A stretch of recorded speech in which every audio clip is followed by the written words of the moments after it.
देश भर में लागू हुआ सीएए। मोदी सरकार ने जारी किया नोटिफिकेशन। 3 देशों के गैर मुस्लिम शरणार्थियों को मिलेगी नागरिकता।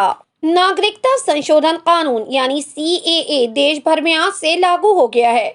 मोदी सरकार ने इसे लेकर नोटिफिकेशन जारी कर दिया है। सीएए के तहत मुस्लिम समुदाय को छोड़कर 3 मुस्लिम बहुल पड़ोसी मुल्कों से आने वाले बाकी धर्मों के लोगों को नागरिकता देने का प्रावधान है। केंद्र की मोदी सरकार ने नागरिकता संशोधन कानून का नोटिफिकेशन जारी कर दिया है। लोकसभा चुनाव से पहले केंद्र सरकार का ये एक बड़ा कदम है। इसके तहत अब 3 पड़ोसी देशों के अल्पसंख्यकों को भारत की नागरिकता मिल सकेगी। दरअसल 2019 के लोकसभा चुनाव से पहले बीजेपी ने सीएए को अपने घोषणा पत्र में शामिल किया था। इसे पार्टी ने बड़ा मुद्दा बनाया था।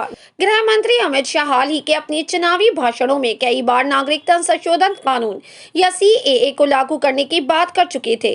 उन्होंने ऐलान किया था कि लोकसभा चुनाव से पहले इसे लागू कर दिया जाएगा और अब केंद्र सरकार ने इसके लिए नोटिफिकेशन जारी करते हुए इसे लागू कर दिया है। सीएए के तहत मुस्लिम समुदाय को छोड़कर 3 मुस्लिम बहुल पड़ोसी मुल्कों से आने वाले बाकी धर्मों के लोगों को नागरिकता देने का प्रावधान है।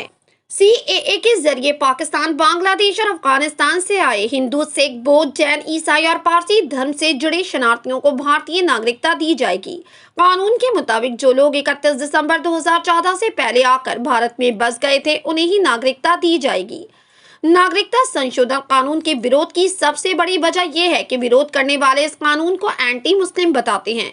उनका कहना है कि जब नागरिकता देनी है तो उसे धर्म के आधार पर क्यों दिया जा रहा है, इसमें मुस्लिमों को शामिल क्यों नहीं किया जा रहा। इस बीच बंगाल की मुख्यमंत्री ममता बनर्जी ने सीएए को लेकर प्रतिक्रिया दी है। ममता बनर्जी ने कहा कि अगर कोई भेदभाव होता है तो हम इसे स्वीकार नहीं करेंगे। अगर सीएए कहता है कि आप आज नागरिक हैं, तो क्या इसका मतलब ये है कि वो पहले नागरिक नहीं थे। ममता बनर्जी ने सवाल करते हुए कहा कि क्या इसका मतलब ये है कि मथुरा का आधार कार्ड इसी वजह से रद्द किया जा रहा है। मैं इस बारे में डिटेल देखने के बाद सब बताऊंगी। अगर सीएए दिखाकर एनआरसी लाकर यहाँ के लोगों की नागरिकता खत्म की जाएगी तो हम विरोध करेंगे। मैं एनआरसी को स्वीकार नहीं कर सकती। ममता बनर्जी ने आगे कहा कि जब चुनाव आता है तो कुछ ना कुछ देने की कोशिश करते हैं। सीएए 2020 में पारित किया गया था, इसमें 4 साल क्यों लगे। आज चुनाव से पहले इसकी घोषणा क्यों की जा रही है। क्या ये कोई राजनीतिक योजना है।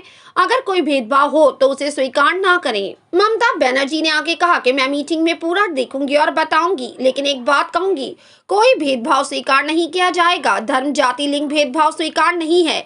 ये दिखावे जैसा लगता है। उन्होंने ये भी पूछा कि प्रधानमंत्री उन लोगों के वोटों से चुन गए जिनके लिए सीएए बनाया गया था, क्या उनका वोट बेकार है। जब किसी की नागरिकता रद्द की जाएगी तो हम चुप नहीं रहेंगे। वहीं इस पर एआईएमआईएम के नेता असदुद्दीन ओवैसी ने भी रिएक्शन देते हुए एक पोस्ट शेयर करते हुए लिखा, आप क्रोनोलॉजी समझिए। पहले चुनाव का मौसम आएगा, फिर सीएए के नियम आएंगे। सीएए पर हमारी आपत्तियां जस की तस है। सीएए विभाजनकारी है और गोडसे की सोच पर आधारित है, जो मुसलमानों को दोयम दर्जे का नागरिक बनाना चाहता था।